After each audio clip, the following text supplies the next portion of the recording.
we were talking about this a little bit earlier. Like it's very hard to find someone or somewhere to learn how to swim if you're an adult. Like if you're 40 years old and you think, all right, I'm going to get into swimming, like where do you start? It's quite difficult to find a good place that can teach you and even teach you the very basics. And as you and I know, when you're working with people who are brand new, you get some funny questions.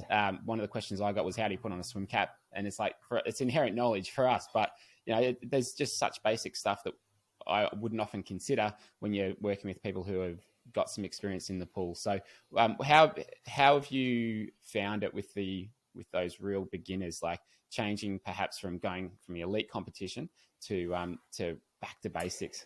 Yeah, it's challenging. It's very tough because I've come from a field of actually dealing with elite, and they know everything. They're taught at a very young age. It's repetitive. As a kid from 10 years of age, they swim their whole life. So all of a sudden I was dealing with, like you say, 40-year-old adults, and we call them free range.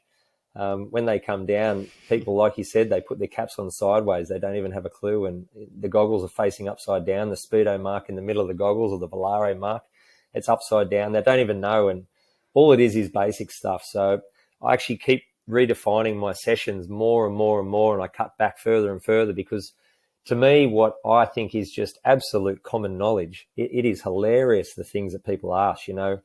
The most common one for me, obviously, we swim in the ocean. I do most of my swimming at Burleigh Head Surf Club out the front, or I do it in Tallabudgera Creek. And I actually get people coming up to me asking me before their first sessions what I'm doing about the sharks, how I'm taking care of the sharks.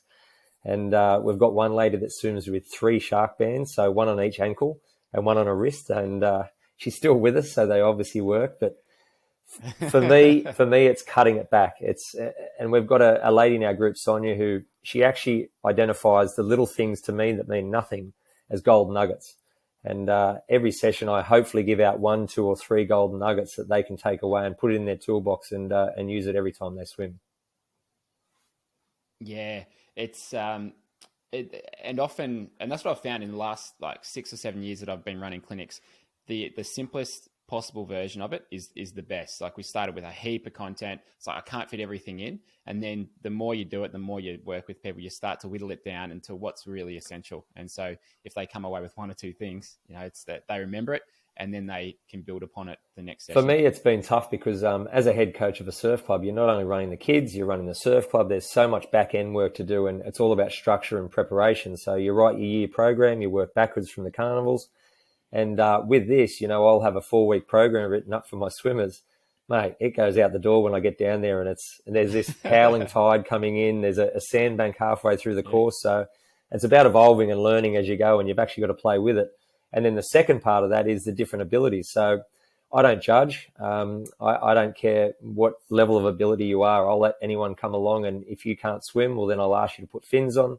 I provide paddles for different sessions, but all of a sudden, my session that I've got organised, I have to completely flip because one person's so far behind. I've got to incorporate different things so that everyone can keep up, and it's actually an enjoyable session.